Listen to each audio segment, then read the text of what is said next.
കോൺഗ്രസിന്റെ സമ്മർദ്ദത്തിന് സർക്കാർ വഴങ്ങുന്നു. വന നിയമ ഭേദഗതിയിൽ തിരുത്തുവരുത്തും. വിവാദ വ്യവസ്ഥകൾ ഒഴിവാക്കാൻ ആലോചന. അടുത്ത സമ്മേളനത്തിൽ ബിൽ അവതരിപ്പിക്കാനിടയില്ല. അന്തിമ തീരുമാനം 31-ന് അവസാനിക്കുന്ന ഹിയറിംഗിന് ശേഷം.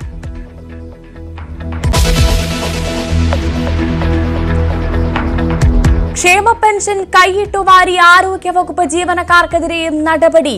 373 പേരുടെ കയ്യിൽ നിന്ന് 18% പലിശയടക്കം പണം തിരിച്ചുപിടിക്കും. വകുപ്പ് തല നടപടിയും ഉണ്ടാകും.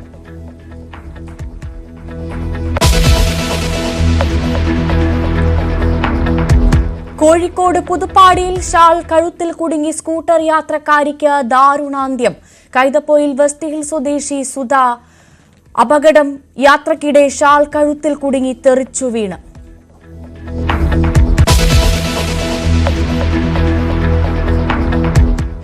കാക്കനാട് NCC ക്യാമ്പിലെ ഭക്ഷ്യവിഷബാധയിൽ അന്വേഷണം തുടങ്ങി. DMO റിപ്പോർട്ട് തേടി. ക്യാമ്പ് നിർത്തിവെച്ചത് ഇന്നലെ രാത്രി. കുട്ടികളുടെയും രക്ഷിതാക്കളുടെയും പ്രതിഷേധത്തെ തുടർന്ന് ആശുപത്രിയിലുള്ള 70-ലധികം കുട്ടികളുടെ നില തൃപ്തികരം.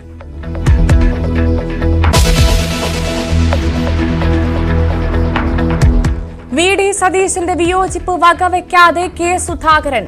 കോൺഗ്രസ് പുനഃസംഘടനയുമായി KPCC പ്രസിഡന്റ് മുന്നോട്ട്. രമേശ് ചെന്നിത്തലയെയും AK ആന്റണിയെയും സുധാകരൻ കണ്ടതും പുനഃസംഘടനയുടെ ഭാഗം.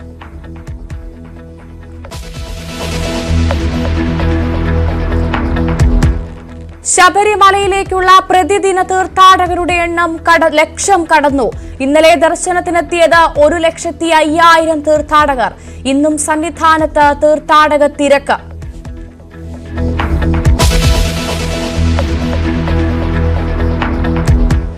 ഫോർട്ട് കൊച്ചി വെളിഗ്രൌണ്ടിലെ പാപ്പാഞ്ഞിമാറ്റിൽ നിന്ന് നിലപാടിൽ സംഘാടകർ. കാഴ്ചക്കാർക്കായി തുറന്നുകൊടുത്തു. പോലീസ് എന്ത് നടപടിയെടുക്കുമെന്ന് ഉറ്റുനോക്കി കൊച്ചി നിവാസികൾ.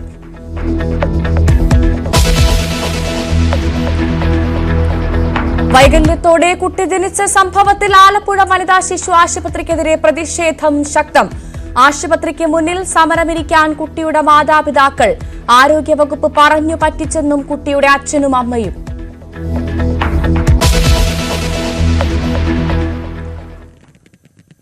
വടകരയിൽ കാരവാനിൽ മരിച്ച 2 പേരുടെയും പോസ്റ്റ്മോർട്ടം ഇന്ന്.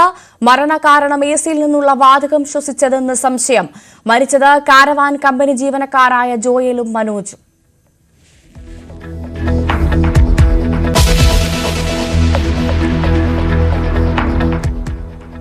ആളുകൾ നോക്കി നിൽക്കെ കാസർകോട് മടിക്കൈയിൽ ആടിനെയും കോഴിയെയും പുലി പിടിച്ചുകൊണ്ടുപോയി. സംഭവം ഇന്നലെ രാത്രി തോട്ടിനാട് കണ്ണാടിപ്പാറയിൽ. പ്രദേശത്ത് നിരീക്ഷണം കർശനമാക്കി വനം വകുപ്പ്.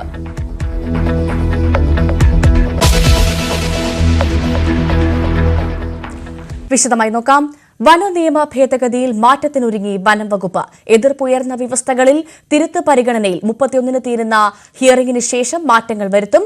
വരുന്ന നിയമസഭാ സമ്മേളനത്തിൽ ബിൽ അവതരിപ്പിക്കാനുള്ള സാധ്യത കുറഞ്ഞു. PV വിനോദ് നൽകും കൂടുതൽ വിവരങ്ങൾ. വിനോദ്, ഭരണമുന്നണിയിൽ തന്നെ ഇടതുപക്ഷത്ത് തന്നെ വലിയ ഭിന്നതയുണ്ടാക്കിയൊരു വിഷയമാണ് ഈ വന നിയമ ഭേദഗതി. മലയോര ജനതയ്ക്ക് വലിയ ആശങ്കയുള്ള വിഷയം. കഴിഞ്ഞ ദിവസം കേരള കോൺഗ്രസ് മുഖ്യമന്ത്രിയെ ഈ വിഷയവുമായി ബന്ധപ്പെട്ട് കണ്ടതാണ്. ഇപ്പോഴിതാ ഒരു മാറ്റത്തിനൊരുങ്ങുന്നുള്ള വിവരങ്ങൾ പുറത്തുവരുന്നു. എന്തൊക്കെ മാറ്റമുണ്ടാകും, എപ്പോഴത്തേക്കുണ്ടാകും, എന്താണ് വിശദാംശം?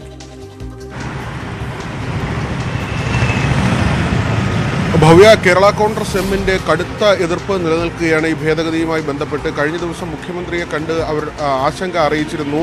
മുഖ്യമന്ത്രിയിൽ നിന്ന് കർഷക വിരുദ്ധമായ ജനവിരുദ്ധമായ ഒരു നടപടിയും ഉണ്ടാകില്ല എന്ന ഉറപ്പ് ലഭിച്ചതായാണ് ജോസ് കെ മാണി പറഞ്ഞത്. അതേസമയം വനം മന്ത്രിയും കേരള കോൺഗ്രസും തമ്മിലുള്ള തർക്കം അത് അതേപടി നിലനിൽക്കുകയാണ്. വനം മന്ത്രി കഴിഞ്ഞ ദിവസം വാർത്താ സമ്മേളനത്തിൽ കേരള കോൺഗ്രസിന്റെ വാദങ്ങളെ പൂർണ്ണമായി തള്ളിയിരുന്നു. പ്രധാനമായും കേരള കോൺഗ്രസ് ഉന്നയിക്കുന്ന വാദങ്ങൾ ബീറ്റ് ഓഫീസർ വരെയുള്ളവർക്ക് അമിതാധികാരം നൽകുന്നു. അറസ്റ്റ് ചെയ്യാനുള്ള അധികാരം ഈ ഉദ്യോഗസ്ഥരിലേക്ക് എത്തുന്നതോടുകൂടി കർഷകർ കൂടുതൽ പീഡിപ്പിക്കപ്പെടും, കൂടുതൽ പേരെ നിയമത്തിൻ്റെ അടിസ്ഥാനത്തിൽ ദ്രോഹിക്കാനുള്ള സാധ്യതയുണ്ട് എന്നൊരാശങ്കയാണ് പ്രധാനമായും പറയുന്നത്. അതോടൊപ്പം തന്നെ ഈ ബഫർ സോണുകളായി മാറുമോ എന്ന ആശങ്ക. കൃഷിഭൂമി ബഫർ സോണായി മാറി പല കുടുംബങ്ങൾക്കും അവരുടെ വരുമാനം നിലച്ചു പോകുന്ന സ്ഥിതി ഉണ്ടാകുമെന്ന ആശങ്ക പങ്കുവയ്ക്കുന്നുണ്ട്. അതോടൊപ്പം തന്നെ ഈ വന്യമൃഗങ്ങൾക്ക് എന്തെങ്കിലും സംഭവിച്ചാൽ അതിൻ്റെ ഉത്തരവാദിത്വം കർഷകരുടെ തലയിൽ കെട്ടിവെക്കാനുള്ള സാധ്യതയുണ്ട്. മാത്രമല്ല വന്യമൃഗങ്ങൾ കാടിറങ്ങിയാൽ അതിൻ്റെ ഉത്തരവാദിത്വം വനം വകുപ്പ് ഏറ്റെടുക്കുമോ, ആ ജീവനക്കാർ ഏറ്റെടുക്കുമോ എന്ന ചോദ്യമാണ് കേരള കോൺഗ്രസ് എം ഉയർത്തുന്നത്. മാത്രമല്ല ഇത് പാർട്ടിയുടെ മാത്രം എതിർപ്പായി കാണാൻ കഴിയില്ല.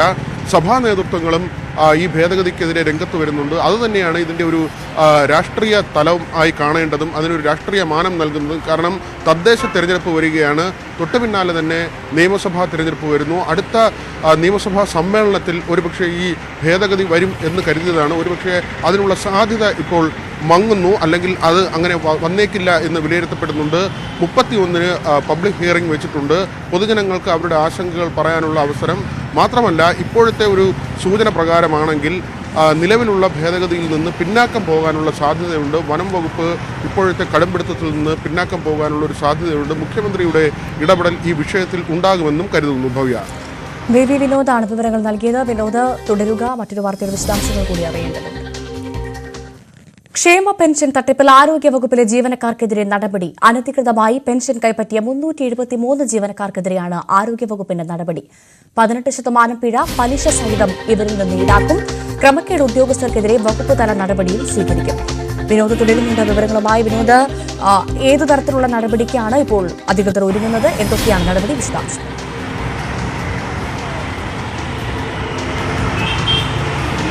ഭവ്യ, കേരളത്തിൽ തന്നെ ഞെട്ടിക്കുന്ന ഒരു സംഭവമായിരുന്നു ഈ ക്ഷേമ പെൻഷനുകൾ, ആ ഒരു തട്ടിപ്പ് എന്നത്. അത് സർക്കാർ ഉദ്യോഗസ്ഥർ അല്ലെങ്കിൽ അങ്ങനെ വിരമിച്ച ആളുകളെല്ലാം തന്നെ ഈ തരത്തിൽ അനധികൃതമായി പണം കൈപ്പറ്റി എന്ന കാര്യം നേരത്തെ കണ്ടെത്തിയിരുന്നു. ആരോഗ്യവകുപ്പിൻ്റെ പരിശോധനയിലാണ് 373 പേരുടെ പട്ടിക പേര് സഹിതമാണ് പുറത്തുവിട്ടിരിക്കുന്നത്. ഇതിൽ അറ്റൻഡർമാരും ക്ലർക്കുമാരും ഉൾപ്പെടെയുണ്ട്. 18% പിഴപ്പലിശ കൂടി ചേർത്ത് ഇവരിൽ നിന്ന് തുക തിരിച്ചു പിടിക്കാനാണ് ആലോചിക്കുന്നത്.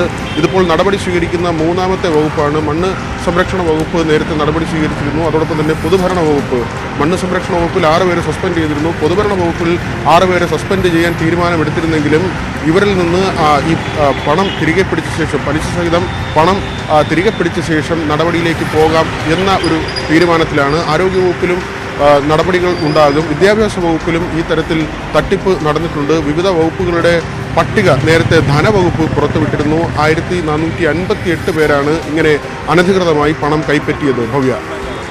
വിനോദാണ് വിവരങ്ങൾ നൽകിയത്. കോഴിക്കോട് പുതുപ്പാടിയിൽ സ്കൂട്ടർ യാത്രക്കിടെ ഷോൾ കഴുത്തിൽ കുടുങ്ങി യുവതി മരിച്ചു. വെസ്റ്റ് കൈതപ്പൊയിൽ കല്ലടിക്കുന്നുമേൽ സുധയാണ് മരിച്ചത്.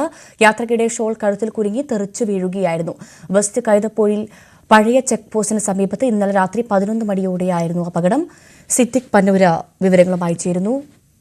സിദ്ദിഖ്, അതീവ ദാരുണമായ സംഭവമല്ലേ?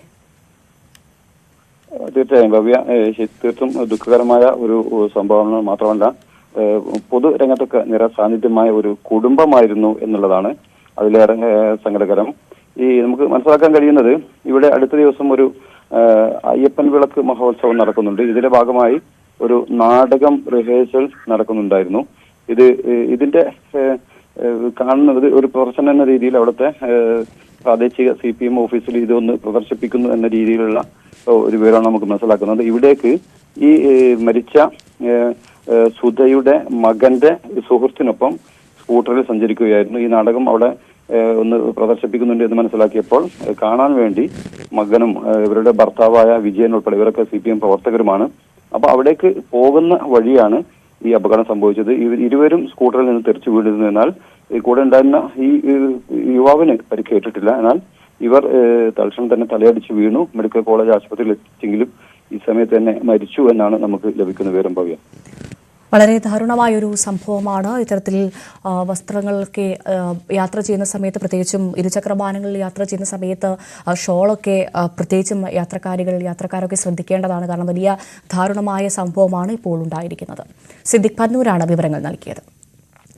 പ്രതിപക്ഷ നേതാവിന്റെ വിയോജിപ്പ് മറികടന്ന് കോൺഗ്രസ് പുനഃസംഘടനാ ചർച്ചകൾ വീണ്ടും സജീവം.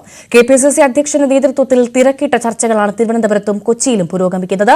ചെന്നിത്തലയുടെയും AK ആന്റണിയുടെയും വസതികളിൽ K സുധാകരൻ നടത്തിയ കൂടിക്കാഴ്ചയ്ക്ക് പിന്നിലെ പ്രധാന ലക്ഷ്യവും പുനഃസംഘടന തന്നെയാണെന്നാണ് സൂചന. പുനഃസംഘടന വേഗത്തിൽ പൂർത്തിയാക്കാതെ തദ്ദേശ നിയമസഭാ തെരഞ്ഞെടുപ്പുകൾക്ക് വേണ്ടി ബൂത്ത് തലം മുതൽ പാർട്ടിയെ സജീവമാക്കാനാവില്ലെന്ന വിലയിരുത്തലിലാണ് തിരക്കിട്ട നീക്കങ്ങൾ എന്നാൽ പുനഃസംഘടനയുമായി ബന്ധപ്പെട്ട പരസ്യ പ്രതികരണങ്ങൾ പാർട്ടിയെ പ്രതിരോധത്തിലാക്കുന്ന സാഹചര്യം കണക്കിലെടുത്താണ് വിവാദങ്ങൾക്ക് വഴിവെക്കാതെ രഹസ്യ ചർച്ചകൾ അണിയറയിൽ പുരോഗമിക്കുന്നത്. ഗ്രൂപ്പ് സമവാക്യങ്ങൾ ഉറപ്പുവരുത്തുന്നതിന്റെ ഭാഗമായാണ് KPCC അധ്യക്ഷൻ K സുധാകരൻ മുതിർന്ന നേതാക്കളുമായി വസതികളിലെത്തി കൂടിക്കാഴ്ച നടത്തുന്നത്. AK ആന്റണിയും രമേശ് ചെന്നിത്തലയും K മുരളീധരനും ഉൾപ്പെടെയുള്ളവർ പുനഃസംഘടന വേഗത്തിൽ പൂർത്തിയാക്കണമെന്ന അഭിപ്രായത്തിലാണ്. അതേസമയം KPCC അധ്യക്ഷനെ നിലനിർത്തിക്കൊണ്ട് പുനഃസംഘടന നടത്തുന്നതിൽ അർത്ഥമില്ലെന്ന നിലപാടിൽ നിന്ന് പ്രതിപക്ഷ നേതാവ് VD സതീശൻ ഇപ്പോഴും അയഞ്ഞിട്ടില്ല. ഹൈക്കമാൻഡിന്റെ പിന്തുണ ഉറപ്പാക്കി KPCC DCC പുനഃസംഘടനാ ചർച്ചകളുമായി മുന്നോട്ടു പോകാനാണ് K സുധാകരന്റെ ശ്രമം. തൃശൂർ DCCയിൽ പുനഃസംഘടന വൈകിയാൽ നിയമസഭാ തെരഞ്ഞെടുപ്പിൽ കനത്ത തിരിച്ചടിയുണ്ടാകുമെന്നാണ് നേതൃത്വത്തിന്റെ വിലയിരുത്തൽ. നേരത്തെ ബ്ലോക്ക് പുനഃസംഘടനയുമായി ബന്ധപ്പെട്ടുയർന്ന വിമർശനങ്ങളുടെ പശ്ചാത്തലത്തിൽ AI ഗ്രൂപ്പുകളുടെ പ്രാതിനിധ്യം ഉറപ്പാക്കിക്കൊണ്ട് പുനഃസംഘടന പൂർത്തിയാക്കുകയാണ് നേതൃത്വത്തിന് മുന്നിലെ വെല്ലുവിളി. NSSും SNDPയും ഉൾപ്പെടെയുള്ള സാമുദായിക സംഘടനകൾ രമേശ് ചെന്നിത്തലയ്ക്ക് പരസ്യ പിന്തുണ പ്രഖ്യാപിച്ചതിന് പിന്നാലെ പുനഃസംഘടനയിൽ അവകാശവാദങ്ങൾ ഉന്നയിച്ച് ചെന്നിത്തല അനുകൂലികളും നീക്കം സജീവമാക്കിയിരിക്കുകയാണ്. തിരുവനന്തപുരത്ത് നിന്ന് ഡാൻ കുര്യൻ, ന്യൂസ് 18. പോലീസ് രാഷ്ട്രീയമായി ഇടപെട്ടാൽ രാഷ്ട്രീയമായി തന്നെ പ്രതിരോധിക്കണമെന്ന് CPM സംസ്ഥാന സെക്രട്ടറി MP ഗോവിന്ദൻ. ന്യായമായ കാര്യങ്ങളിൽ പോലീസിനെ പ്രതിരോധിക്കുന്നതിൽ ഭരണം തടസ്സമാകേണ്ടെന്നും ഗോവിന്ദൻ പറഞ്ഞു. CPM ജില്ലാ സമ്മേളനത്തിൽ ആഭ്യന്തര വകുപ്പിനെതിരെ ഉയർന്ന വിമർശനങ്ങൾക്കുള്ള മറുപടിയായാണ് CPM സംസ്ഥാന സെക്രട്ടറി നിലപാട് വ്യക്തമാക്കിയത്. ADGP MR അജിത് കുമാറിന് സർക്കാർ ക്ലീൻ ചിറ്റ് നൽകിയിട്ടില്ല എന്നും MP ഗോവിന്ദൻ പറഞ്ഞു. പോലീസിൽ നിന്ന് നീതി ലഭിക്കുന്നില്ലെന്നും രാഷ്ട്രീയ ഉദ്ദേശത്തോടെ പോലീസ് പ്രവർത്തിക്കുന്നുണ്ടെന്നും തോന്നിയാൽ ആദ്യം ഭരണത്തിലുള്ളവരെ അറിയിക്കണം. എന്നിട്ടും പരിഹാരമില്ലെന്ന് കണ്ടാൽ രാഷ്ട്രീയമായി തന്നെ പോലീസിനെ നേരിടണം. പാർട്ടി ഭരണത്തിലുണ്ട് എന്നത് അതിന് പ്രതിബന്ധമാകേണ്ട കാര്യമില്ല. ഭരണത്തിലില്ലാത്തപ്പോഴും പോലീസിനെ നേരിട്ടവരാണല്ലോ നമ്മളെന്നും പ്രതിനിധികളോട് MP ഗോവിന്ദൻ പറഞ്ഞു. ആദ്യ പിണറായി സർക്കാരിന്റെ കാലത്ത് പോലീസിൽ പാർട്ടി ഇടപെടൽ അനാവശ്യമായി ഉണ്ടാകുന്നുവെന്ന വിമർശനത്തെ തുടർന്നാണ് പാർട്ടി നേതാക്കൾ പോലീസ് സ്റ്റേഷനുകളിലേക്ക് പോകുന്നതിന് CPM നിയന്ത്രണം ഏർപ്പെടുത്തിയിരുന്നത്. എന്നാൽ അങ്ങനെ മാറി നിൽക്കേണ്ടതില്ലെന്നാണ് ജില്ലാ സമ്മേളനത്തിൽ സംസ്ഥാന സെക്രട്ടറി വ്യക്തമാക്കുന്നത്. CPM നേതാക്കൾ സ്റ്റേഷനിൽ പോയില്ലെങ്കിലും മറ്റു പാർട്ടിക്കാർ നിരന്തരം പോകുന്നുണ്ട്. ന്യായമായ കാര്യങ്ങളിൽ പോലീസ് സ്റ്റേഷനിൽ പോകുന്നതിൽ തെറ്റില്ലെന്നും ഗോവിന്ദൻ. ADGP MR അജിത് കുമാറിന് സ്ഥാനക്കയറ്റം നൽകിയ സർക്കാർ നടപടി MP ഗോവിന്ദൻ ശരിവച്ചു. അത് ഭരണപരമായ നടപടി മാത്രമാണ്. അജിത് കുമാറിന് സർക്കാർ ക്ലീൻ ചിറ്റ് നൽകിയിട്ടില്ല. ഇപ്പോൾ നടക്കുന്ന അന്വേഷണങ്ങളുടെ ഭാഗമായി അജിത് കുമാർ കുറ്റക്കാരനെന്ന് കണ്ടാൽ കർശന നടപടി ഉണ്ടാകുമെന്നും സംസ്ഥാന സെക്രട്ടറി പാർട്ടി സമ്മേളനത്തിന് ഉറപ്പുകൊടുത്തു. CPM സമ്മേളനങ്ങളിൽ ആഭ്യന്തര വകുപ്പിനെതിരെ രൂക്ഷ വിമർശനമാണ് ഉയരുന്നത്. തിരുവനന്തപുരം ജില്ലാ സമ്മേളനത്തിൽ മുഖ്യമന്ത്രിയെ വേദിയിലിരുത്തി തന്നെ പ്രതിനിധികൾ ആഭ്യന്തര വകുപ്പിനെ കടന്നാക്രമിച്ചിരുന്നു.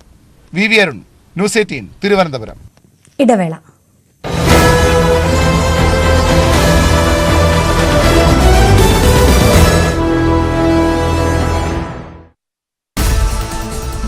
വനനിയമ ഭേദഗതിയിൽ ആശങ്കകൾ പരിഹരിക്കാമെന്ന് മുഖ്യമന്ത്രി ഉറപ്പു നൽകിയെന്ന് ജോസ് കെ മാണി MP. കേരള കോൺഗ്രസ് നേതാക്കൾ മുഖ്യമന്ത്രിയുമായി കൂടിക്കാഴ്ച നടത്തി.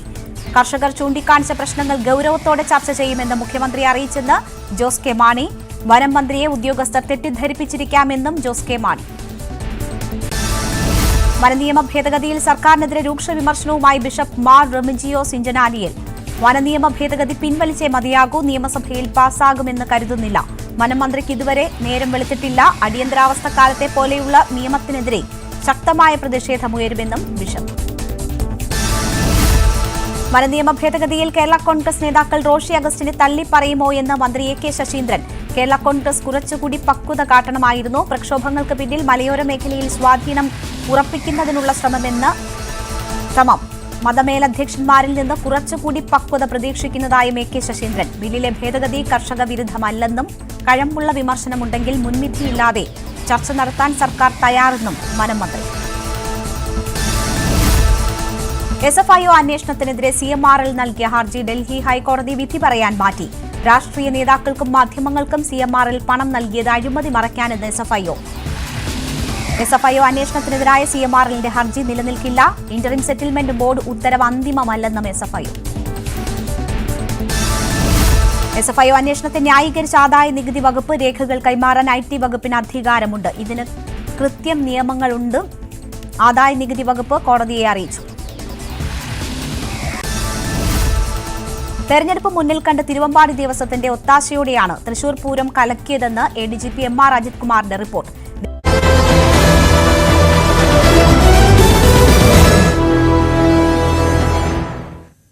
തിരികെ വാർത്തയിലേക്ക്. ഭക്ഷ്യവിഷബാധയെ ചൊല്ലി അർദ്ധരാത്രി വരെ നീണ്ട പ്രതിഷേധത്തിനൊടുവിൽ എറണാകുളം കാക്കനാട്ടെ NCC ക്യാമ്പ് താൽക്കാലികമായി നിർത്തിവച്ചു.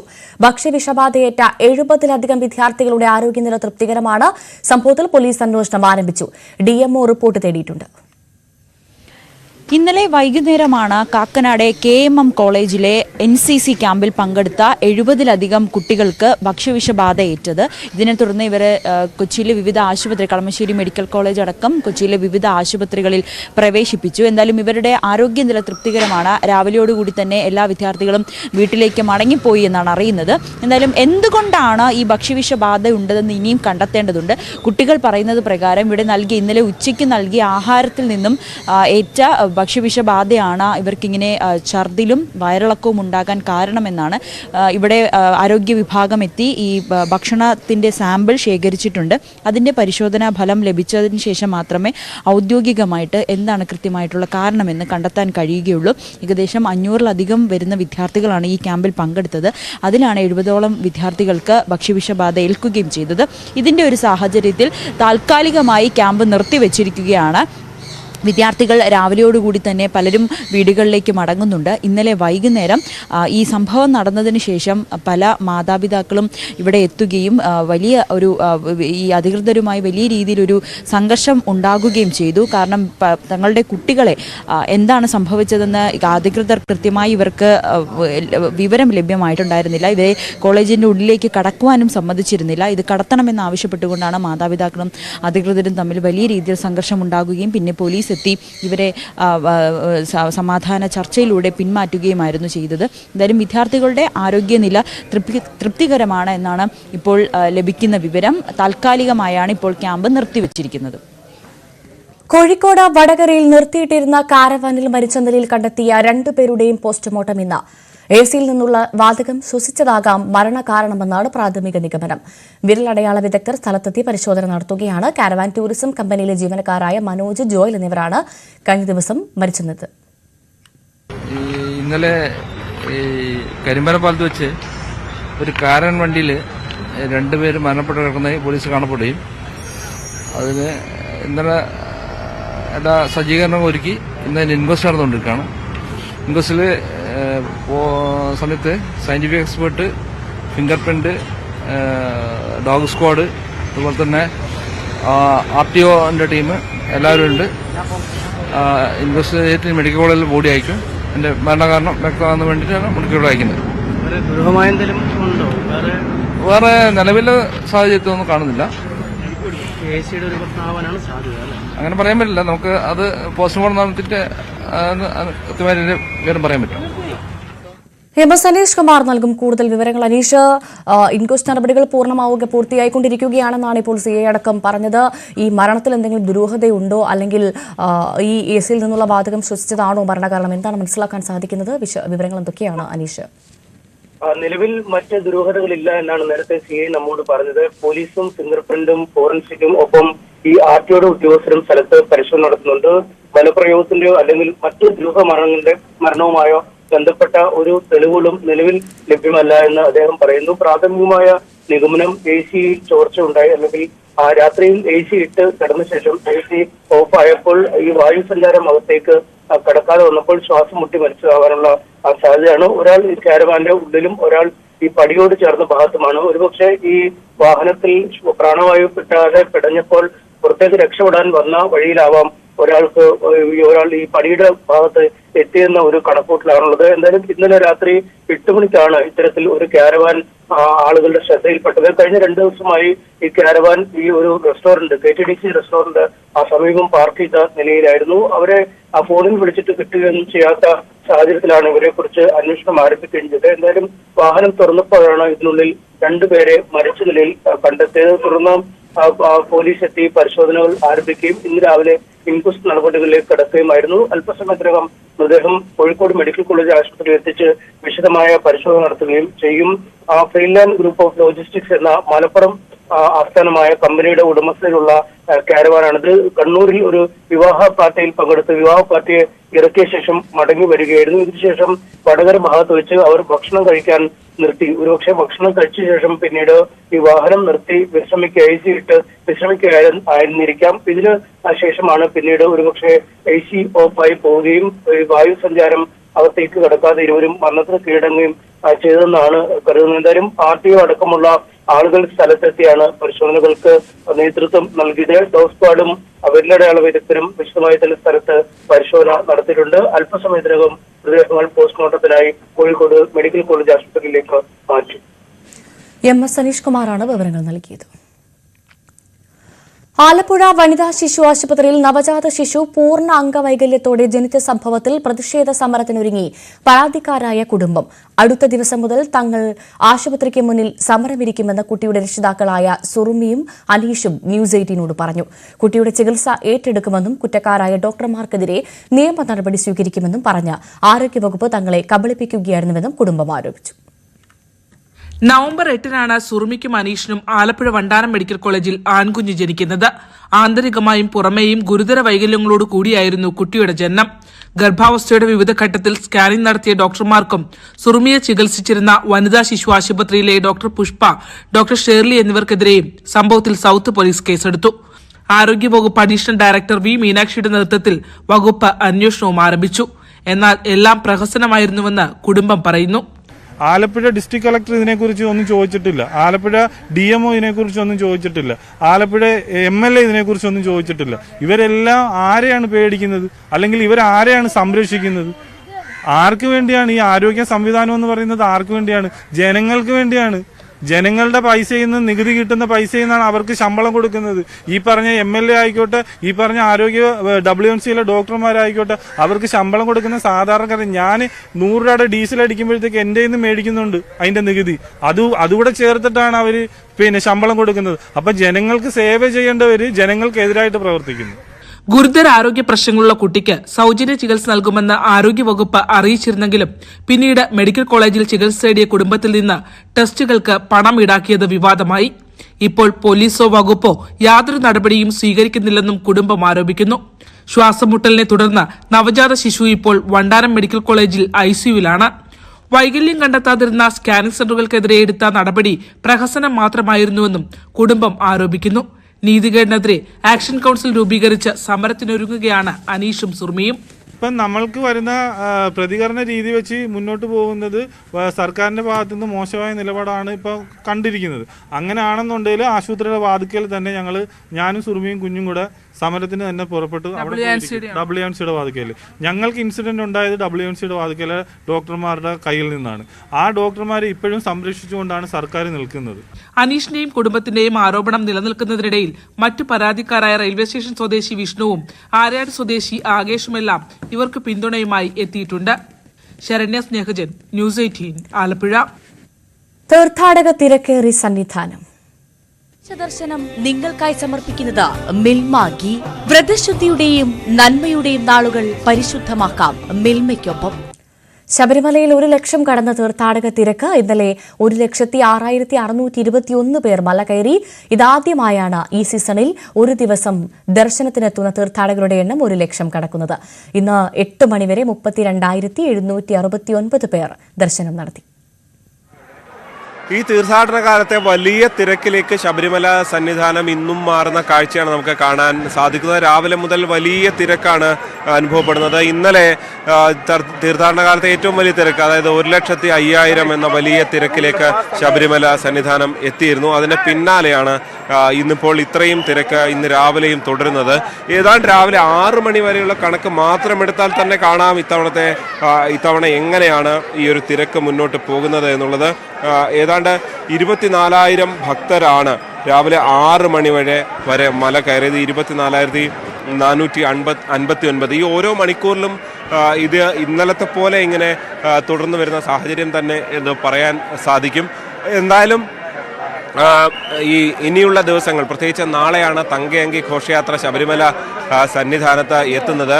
അങ്ങനെ എത്തി ഉള്ള ദീപാരാധനയ്ക്ക് വേണ്ടിയുള്ള കാത്തിരിപ്പിലാണ് ഇവിടുത്തെ മുഴുവൻ ഭക്തരും ഉള്ളത് എന്ന് തന്നെ പറയേണ്ടി വരും. അങ്ങനെ വരുന്നതോടുകൂടി വലിയ കൂടുതൽ തിരക്കുകൾ ഉണ്ടാകും. ഒരുപക്ഷെ പലരും ഇവിടേക്ക് തമ്പടിക്കാനുള്ള സാധ്യതയും ഉണ്ട്. അതുകൊണ്ടാണ് നാളെ 50,000, 60,000 എന്ന നിരക്കിലേക്കൊക്കെ ഭക്തരുടെ എണ്ണത്തിൽ ഒരു നിജപ്പെടുത്തൽ ദേവസ്വം ബോർഡ് വരുത്തിയിരിക്കുന്നത്.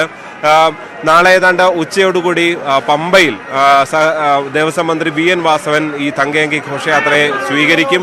തുടർന്ന് വൈകുന്നേരം 6:30 തങ്കയങ്കി ചാർത്തിയുള്ള ദീപാരാധനയാണ് നാളെ നടക്കുക. മറ്റന്നാളാണ് ഈ മണ്ഡല പൂജ. ഉച്ചയ്ക്ക് നടക്കുന്ന ഉഷപൂജയാണ് ഫലത്തിൽ മണ്ഡല പൂജയായി മാറുന്നത്. അപ്പോൾ തങ്കയങ്കി ചാർത്തിയാണ് ഈ പൂജയും നടക്കുന്നത് എന്നുള്ളതാണ് ശബരിമലയിലെ ഒരു പ്രത്യേകത. എന്തായാലും നോക്കിയാൽ ഓരോ മണിക്കൂറിലും തിരക്ക് കൂടിക്കൂടി വരുന്നു. 1,05,000 എന്ന കണക്ക് ഇന്ന് മറികടക്കുമോ എന്ന് മാത്രമാണ് ഇനി അറിയാനുള്ളത്. നാളെ ക്രിസ്മസ് ആണ്. പള്ളികളിൽ പ്രത്യേക പ്രാർത്ഥനകളും ചടങ്ങുകളും നടക്കുകയാണ്. പാതിര കുർബാന തിരുവനന്തപുരം ലൂർദ് ഫറോന പള്ളിയിൽ രാത്രി 10:30 കർദിനാൾ മാർജ് ജോർജ് കൂവക്കാടിന്റെ മുഖ്യ കാർമ്മികത്വത്തിൽ പിറവി തിരുനാൾ തിരുകർമ്മങ്ങളും പരിശുദ്ധ കുർബാനയും നടക്കും. പട്ടം സെന്റ് മേരീസ് കത്തീഡ്രലിൽ കർദിനാൾ ബസേലിയോസ് ക്ലിമീസ് കാത്തോലിക്ക ബാവയുടെ നേതൃത്വത്തിൽ ചടങ്ങുകൾ നടക്കും.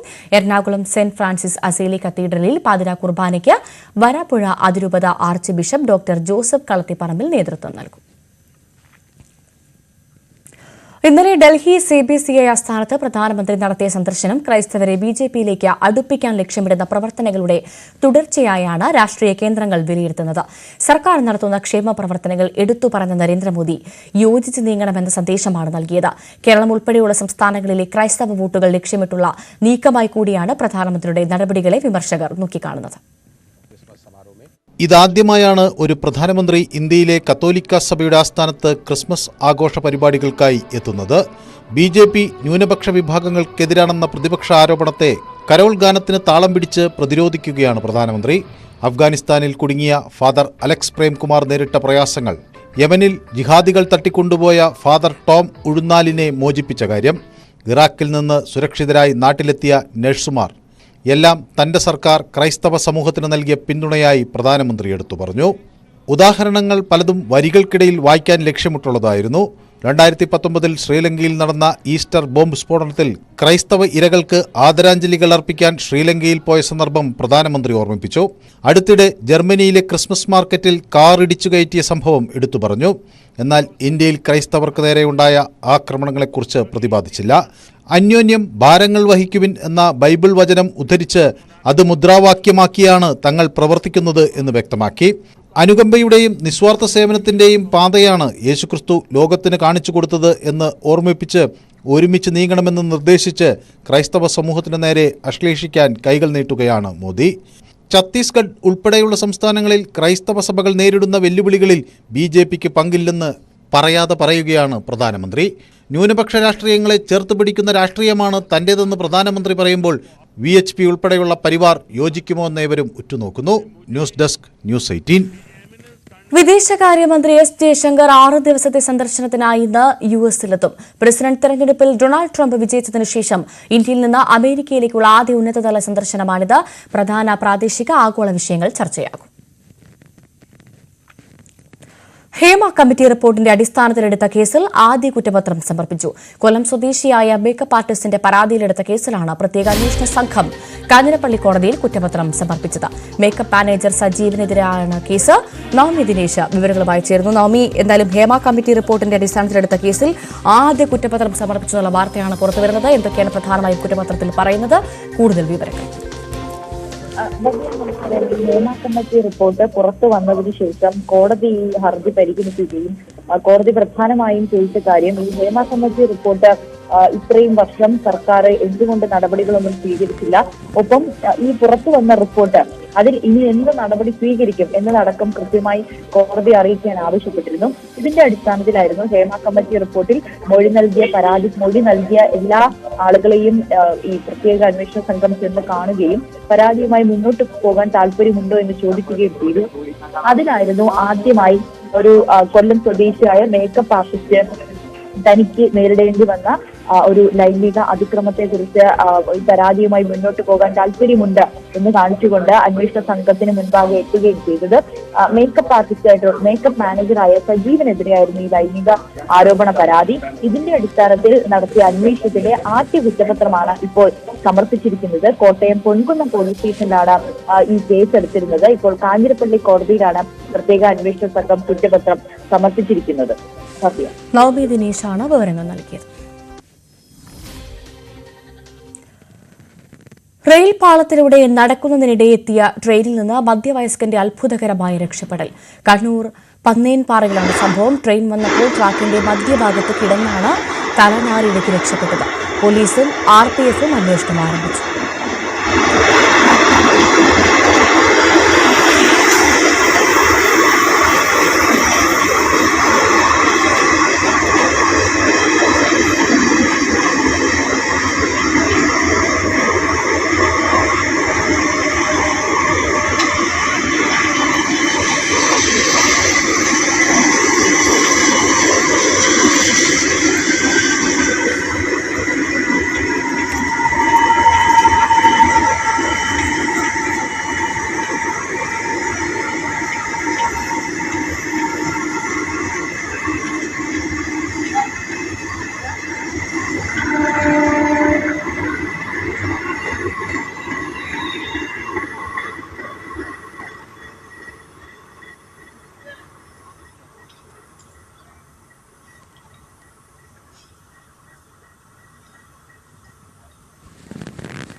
ഇടവേള.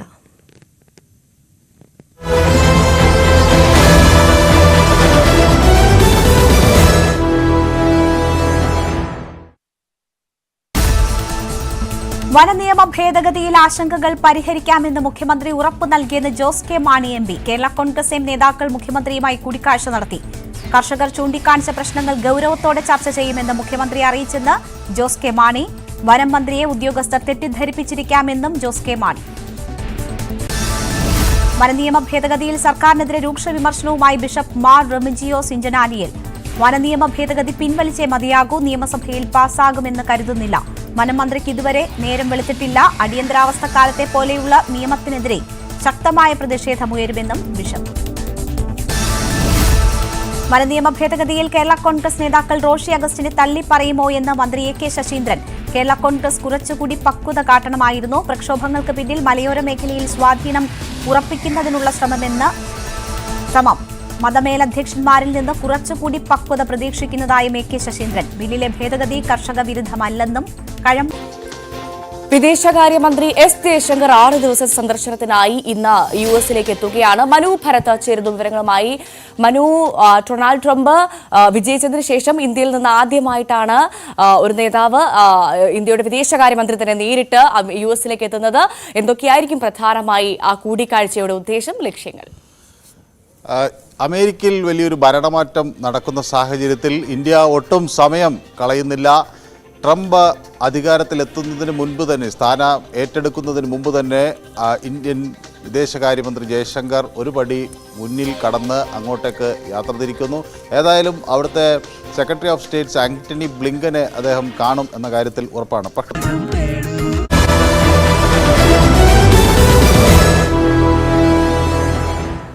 നോക്കാം ഈ മണിക്കൂറിലെ പ്രധാന വാർത്തകൾ.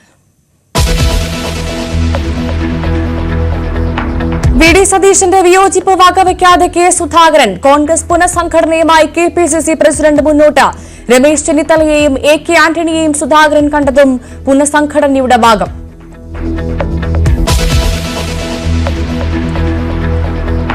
കേരള കോൺഗ്രസിന്റെ സമ്മർദ്ദത്തിന് സർക്കാർ വഴങ്ങുന്നു. വനനിയമ ഭേദഗതിയിൽ തിരുത്തുവരുത്തും. വിവാദ വ്യവസ്ഥകൾ ഒഴിവാക്കാൻ ആലോചന.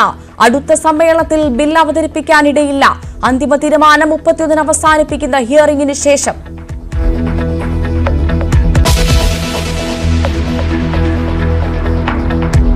ക്ഷേമ പെൻഷൻ കൈയിട്ടുവാരി ആരോഗ്യവകുപ്പ് ജീവനക്കാർക്കെതിരെയും നടപടി. 373 പേരുടെ കയ്യിൽ നിന്ന് 18% പലിശയടക്കം പണം തിരിച്ചുപിടിക്കും.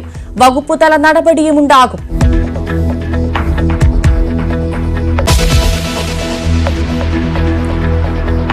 കോഴിക്കോട് പുതുപ്പാടിയിൽ ഷാൾ കഴുത്തിൽ കുടുങ്ങി സ്കൂട്ടർ യാത്രക്കാരിക്ക് ദാരുണാന്ത്യം. കൈതപ്പോയിൽ വെസ്റ്റ് ഹിൽ സ്വദേശി സുധ മരിച്ചു. അപകടം യാത്രക്കിടെ ഷാൾ കഴുത്തിൽ കുടുങ്ങി തെറിച്ചു വീണ്.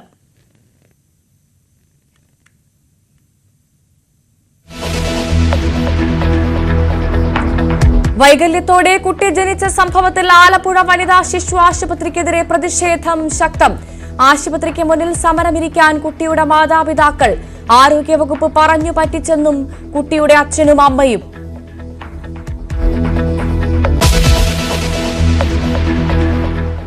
വടകരയിൽ കാരവാനിൽ മരിച്ച 2 പേരുടെയും പോസ്റ്റ്മോർട്ടം ഇന്ന്. മരണകാരണം എസിയിൽ നിന്നുള്ള വാതകം ശ്വസിച്ചതെന്ന് സംശയം. മരിച്ചത് കാരവാൻ കമ്പനി ജീവനക്കാരായ ജോയലും മനോജും.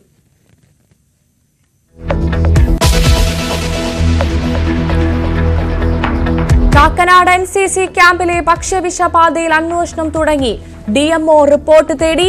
ക്യാമ്പ് നിർത്തിവെച്ച് ഇന്നലെ രാത്രി കുട്ടികളുടെയും രക്ഷിതാക്കളുടെയും പ്രതിഷേധത്തെ തുടർന്ന് ആശുപത്രിയിലുള്ള 70-ലധികം കുട്ടികളുടെ നില തൃപ്തികരം.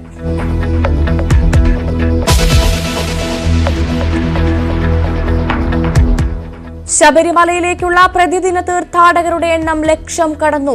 ഇന്നലെ ദർശനത്തിനെത്തിയത് 1,50,000 തീർത്ഥാടകർ. ഇന്നും സന്നിധാനത്ത് തീർത്ഥാടക തിരക്ക്.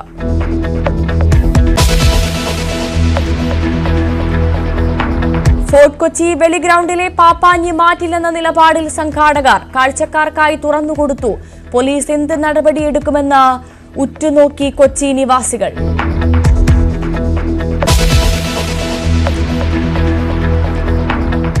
ആളുകൾ നോക്കി നിൽക്കെ കാസർകോട് മടിക്കൈയിൽ ആടിനെയും കോഴിയെയും പുലി പിടിച്ചുകൊണ്ടുപോയി. സംഭവം ഇന്നലെ രാത്രി തോട്ടിനാട് കണ്ണാടിപ്പാറയിൽ.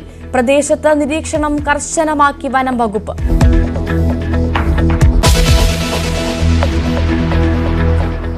നോക്കാം വിശദമായി. ചോദ്യപേപ്പർ ചോർച്ചയിൽ MS സൊല്യൂഷൻസ് CEO ഷുഹൈബിന്റെ മുൻകൂർ ജാമ്യാപേക്ഷ ഇന്ന് കോഴിക്കോട് ജില്ലാ കോടതി പരിഗണിക്കും. കേസ് അട്ടിമറിക്കാൻ നീക്കം നടക്കുന്നുവെന്ന ആരോപണം ശക്തമായിരിക്കെയാണ് ജാമ്യാപേക്ഷ പരിഗണനയ്ക്ക് വരുന്നത്. കഴിഞ്ഞ ദിവസം MS സൊല്യൂഷൻസിൽ നടത്തിയ റെയ്ഡിൽ ലാപ്ടോപ്പും മൊബൈൽ ഫോണും പിടിച്ചെടുത്തിരുന്നു. MS അനീഷ് കുമാർ വിവരങ്ങളുമായി ചേരുന്നു. അനീഷ്, കൂടുതൽ വിശദാംശങ്ങൾ. കഴിഞ്ഞ ഏതാനും ദിവസങ്ങളായി തന്നെ ഈ കേസുമായി ബന്ധപ്പെട്ട അന്വേഷണം ക്രൈംബ്രാഞ്ച് മുന്നോട്ട് പോയിക്കൊണ്ടിരിക്കുകയാണ്. ഇതിനിടെയാണ് ഇപ്പോൾ MS സൊല്യൂഷൻസിന്റെ CEO ആയ ഷുഹൈബ് കോഴിക്കോട് ജില്ലാ കോടതിയിൽ മുൻകൂർ ജാമ്യ ഹർജി നൽകിയത്. ആ ഹർജി ഇന്ന് കോടതി പരിഗണിക്കുന്ന ഒരു സാഹചര്യമുണ്ടായി. കഴിഞ്ഞ ദിവസം ഈ ഷുഹൈബിന്റെ സ്ഥാപനത്തിൽ ക്രൈംബ്രാഞ്ച് റെയ്ഡ് നടത്തി ലാപ്ടോപ്പുകളടക്കം പിടിച്ചെടുക്കുകയുണ്ടായി. ഇതിനുശേഷം ഇന്ന് ഈ അന്വേഷണ സംഘത്തിന് മുമ്പാകെ ഹാജരാവണമെന്ന് ആവശ്യപ്പെട്ട് നോട്ടീസും നൽകിയിട്ടുണ്ട്. എന്നാൽ മുൻകൂർ ജാമ്യ ഹർജി കോടതിയുടെ പരിഗണനയ്ക്ക് വരുന്നതുകൊണ്ട് തന്നെ കോടതിയിൽ ഹാജരാകുമോ എന്ന കാര്യത്തെക്കുറിച്ച് ഇപ്പോഴും ഷുഹൈബിന്റെ അഭിഭാഷകർ ഒരു വ്യക്തത നൽകുന്നില്ല. ഇത്തരമൊരു കുറ്റകൃത്യം താൻ ചെയ്തിട്ടില്ല, മറിച്ച് ഈ സാധ്യത ഉള്ള ചോദ്യങ്ങൾ ഈ കൊച്ചിൻ ബാങ്കിൽ നിന്ന് ശേഖരിക്കും. ഒപ്പം മറ്റ് യൂട്യൂബ് ചാനലുകളിൽ വന്ന ചോദ്യങ്ങൾ പകർത്തി തന്റേതായ രീതിയിലേക്ക് മാറ്റി പ്രസിദ്ധീകരിക്കുകയാണ് ചെയ്ത്. മറിച്ച് ഒരു ചോർച്ച ഈ അധ്യാപകർ മുഖേനയോ മറ്റോ നടത്തിയിട്ടില്ല എന്ന വാദമാണ് അവർ മുന്നോട്ട് വെച്ചത്. പക്ഷേ ക്രൈംബ്രാഞ്ച് ഈ മുൻകൂർ ജാമ്യത്തെ ശക്തമായി എതിർക്കും. വലിയ ഗൂഢാലോചന ഇതിന് പിന്നിൽ നടന്നിട്ടുണ്ട്. ഉദ്യോഗസ്ഥരടക്കം ഒത്താശയോടുകൂടിയാവാം ഇത്തരമൊരു ചോർച്ച നടന്നത്. അതുകൊണ്ട് തന്നെ വിശദമായ പരിശോധന അല്ലെങ്കിൽ വിശദമായ അന്വേഷണം കേസുമായി ബന്ധപ്പെട്ട് വേണം എന്ന ആവശ്യമാണ് ക്രൈംബ്രാഞ്ച് മുന്നോട്ട് വയ്ക്കുക. എന്തായാലും 11:00 കേസ് കോടതി പരിഗണിക്കും. MS അനീഷ് കുമാറാണ് വിവരങ്ങൾ നൽകിയത്. വിഖ്യാത സംവിധായകൻ ശ്യാം ബെനഗൽ അന്തരിച്ചു. മുംബൈയിലെ സ്വകാര്യ ആശുപത്രിയിലായിരുന്നു അന്ത്യം. വൃക്ക സംബന്ധമായ അസുഖത്തെ തുടർന്ന് ഏറെ നാളായി അദ്ദേഹം ചികിത്സയിലായിരുന്നു. ഇന്ത്യൻ സിനിമയിൽ സമാന്തര സിനിമകളുടെ അതികായനെന്ന് അടയാളപ്പെടുത്തിയാണ് Shyam Benegal വിടവാങ്ങുന്നത്.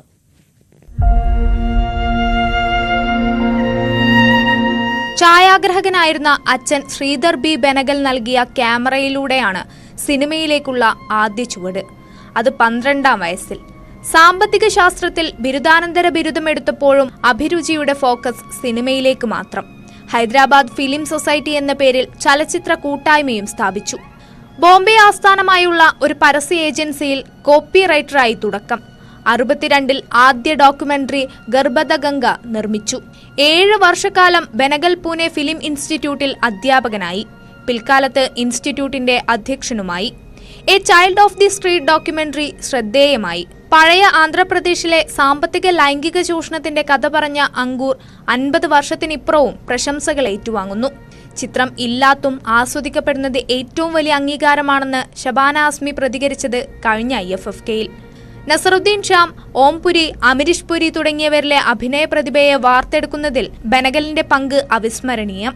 New Indian cinema 70കളിലും 80കളിലും നേടിയ വിജയത്തിന് കടപ്പെട്ടിരിക്കുന്നത് പ്രധാനമായും ശ്യാം ബെനഗലിന്റെ 4 ചിത്രങ്ങളോടാണ്. അങ്കൂറിന് പുറമെ നിഷാന്ത്, മന്ദൻ, ഭൂമിക. ഗുജറാത്തിലെ ക്ഷീരവ്യവസായത്തിന്റെ ശൈശവദശയുടെ പരാധീനതകളായിരുന്നു മന്ദനിൽ. 5 ലക്ഷത്തിലധികം വരുന്ന ഗുജറാത്ത് ഗ്രാമീണർ 2 രൂപ വീതം ഈ ചിത്രത്തിന്റെ നിർമ്മാണത്തിനായി നൽകി. അവർ ഈ ചിത്രത്തിന്റെ നിർമ്മാതാക്കളുമായി. ചിത്രം കാണാൻ അവിടുത്തെ ഗ്രാമീണർ ട്രക്കുകളിൽ കൂട്ടം കൂട്ടമായി തിയേറ്ററിലെത്തി. അവിടെ ബെഗൽ രചിച്ചത് സമാന്തര സിനിമയുടെ പുതിയ അധ്യായം. പ്രണയത്തിന്റെ കഥ പറഞ്ഞ ജുനൂൻ, മഹാഭാരതത്തെ അടിസ്ഥാനമാക്കിയെടുത്ത കലിയുഗ് ബോക്സ് ഓഫീസിൽ നേട്ടമായില്ലെങ്കിലും പുരസ്കാരങ്ങൾ സ്വന്തമാക്കി. 17 ദേശീയ പുരസ്കാരങ്ങൾ സ്വന്തം പേരിൽ. സമാന്തരമായി നടന്ന് പുതുതരംഗം സൃഷ്ടിച്ച പ്രതിഭ ഇനി പുതുതലമുറകളുടെ ചലച്ചിത്ര ഗ്രന്ഥം. News desk, news 18. കാസർകോട് മടിക്കൈയിൽ പുലി ഇറങ്ങി. ആളുകൾ നോക്കി നിൽക്കിയ ആടിനെ പിടിച്ചുകൊണ്ടുപോയി. രാത്രി 9 മണിയോടെ മടിക്കൈ തോടിനോട് കുറ്റിയടുക്കം കണ്ണാടിപ്പാറയിലാണ് പുലി ഇറങ്ങിയത്. ആളുകളുടെ ബഹളം കേട്ട് ആടിനെ പുലി കുറ്റിക്കാട്ടിൽ ഉപേക്ഷിച്ചു പോയെങ്കിലും അല്പം കഴിഞ്ഞ് തിരികെ എത്തിയ പുലി ആടിനെ കടിച്ചെടുത്ത് കൊണ്ടുപോവുകയായിരുന്നു. ജനവാസ സ്ഥലത്താണ് പുലിയെ കണ്ടത്. കോട്ടപ്പാറയ്ക്ക് സമീപം വാഴക്കോട് ഭാഗത്ത് ദിവസങ്ങളായി കണ്ടുവന്ന പുലിയാണിതെന്നാണ് സംശയം. വിവരമറിഞ്ഞ് ഫോറസ്റ്റ് കാഞ്ഞങ്ങാട് റേഞ്ച് ഓഫീസർ രാഹുലിന്റെ നിർദ്ദേശപ്രകാരം വനപാലകർ സ്ഥലത്തേക്ക് പരിശോധന നടത്തി. പോലീസിന്റെ നിർദ്ദേശം അവഗണിച്ച് ഫോർട്ട് കൊച്ചി വെളി മൈതാനത്തൊരുക്കിയ പുതുവത്സരാഘോഷങ്ങളുടെ ഭാഗമായുള്ള കൂറ്റൻ പാപ്പാഞ്ഞി കാണികൾക്കായി തുറന്നുകൊടുത്തു. പരേഡ് ഗ്രൌണ്ടിലെ പാപ്പാഞ്ഞിക്ക് പുറമെയാണ് മറ്റൊരു കൂറ്റൻ പാപ്പാഞ്ഞി കൂടി ഒരുങ്ങുന്നത്. ഒരേ സമയം 2 പാപ്പാഞ്ഞികൾ കത്തിക്കേണ്ടെന്നും വെളിഗ്രൌണ്ടിലെ പാപ്പാഞ്ഞിയെ മാറ്റണമെന്നും ആവശ്യപ്പെട്ട് പോലീസ് നോട്ടീസ് നൽകിയിരുന്നെങ്കിലും തൽക്കാലം മാറ്റേണ്ടതില്ലെന്നാണ് സംഘാടകരുടെ തീരുമാനം.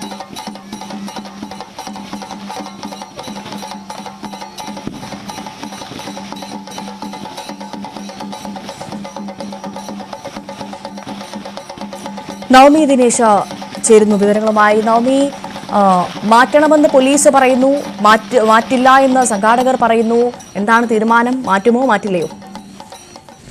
ഭവ്യ, അതിലിപ്പോഴും ഒരു അനിശ്ചിതത്വം നിലനിൽക്കുന്നുണ്ട്. കാരണം ഇത് മാറ്റില്ല എന്നൊരു തീരുമാനത്തിൽ തന്നെയാണ് ഈ ഗാലിഡി ഫോർട്ട് കൊച്ചി എന്ന സാംസ്കാരിക സംഘടന രംഗത്തെത്തിയത്. ഈ പോലീസ് നിർബന്ധിച്ചെടുത്ത് മാറ്റുകയാണെങ്കിൽ കോടതിയിലേക്ക് തന്നെ ഹൈക്കോടതിയെ സമീപിക്കാൻ തന്നെയാണ് ഇവർ തീരുമാനിച്ചിരിക്കുന്നത്. എന്തായാലും ഇന്നലെ വെളി ഗ്രൗണ്ടിൽ സ്ഥാപിച്ച പാപ്പാഞ്ഞി ജനങ്ങൾക്ക് കാണുന്നതിന് വേണ്ടിയിട്ട് തുറന്നു കൊടുത്തിട്ടുണ്ട്.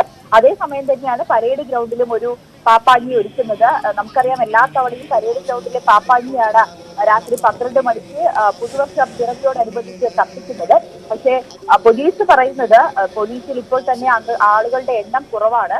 നമുക്കറിയാം, ഈ ഫോർട്ട് കൊച്ചിയിലെ ന്യൂ ഇയർ ആഘോഷത്തിന് വേണ്ടി ആയിരക്കണക്കിന് ആളുകളാണ് അവിടെ എത്തുന്നത്. കഴിഞ്ഞ വർഷത്തെ ന്യൂ ഇയർ ആഘോഷത്തിലൊക്കെ തലനാടി വെച്ചാണ് വലിയൊരു ദുരന്തം ഒഴിവായത്. അങ്ങനെ ഒരു സാഹചര്യത്തിൽ 2 ഇടത്ത് പാപ്പാഞ്ഞിയെ 2 കിലോമീറ്റർ അകലത്തിൽ മാത്രം 2 പാപ്പാഞ്ഞിയെ വെക്കുന്നത് സുരക്ഷയ്ക്ക് അത് വലിയ കാരണമാകും. അതിനുവേണ്ടിയിട്ടുള്ള പോലീസ് ഉദ്യോഗസ്ഥരില്ല. ആളുകൾ ഇങ്ങോട്ട് തിരിച്ചു കയറി വരും. വലിയൊരു ദുരന്തം ഒഴിവാക്കണം. അതിനു വേണ്ടിയിട്ടാണ് ഞങ്ങൾ ഇത്തരത്തിലൊരു ഇങ്ങനെ പറയുന്നതെന്നാണ് പോലീസ് പറയുന്നത്. പക്ഷേ അവിടെ ഉള്ള സാംസ്കാരിക സംഘടനകളായിക്കോട്ടെ അത് അംഗീകരിക്കാൻ തയ്യാറാകുന്നില്ല. 2 പാപ്പാഞ്ഞി തന്നെ വേണം, അല്ലെങ്കിൽ വെളി ഗ്രൗണ്ടിലെ പാപ്പാഞ്ഞി എടുത്ത് മാറ്റാൻ സമ്മതിക്കില്ല എന്നൊരു തീരുമാനത്തിൽ ഉറച്ചു നിൽക്കുകയാണ്. എന്തായാലും പോലീസ് പറയുന്നത് പോലെ തന്നെ ജനങ്ങളുടെ സുരക്ഷയാണ് വേണ്ടത്. അതിനു വേണ്ടിയിട്ടുള്ള ഒരു നടപടികളിലേക്ക് സംഘടനകളും മുന്നിട്ടിറങ്ങണമെന്ന് മാത്രമാണ് പറയാനുള്ളത്. എന്തായാലും ഇന്നോ നാളെയോ ഈ നവമി, ഇവിടെ സുരക്ഷ കാരണമാണ് പാപ്പാഞ്ഞി എവിടെ നിന്ന് മാറ്റണമെന്ന്, ഈ വെളി ഗ്രൗണ്ടിൽ നിന്ന് പാപ്പാഞ്ഞിയെ മാറ്റണമെന്ന് പോലീസ് പറയുന്നത്. അപ്പോൾ ഇത്തരത്തിലൊരു കാരണം കാട്ടി പോലീസ് ഇതിനെ മാറ്റണമെന്ന് പറയുമ്പോൾ എന്തുകൊണ്ടാണ് മാറ്റില്ല എന്ന് സംഘാടകർ പറയുന്നത്?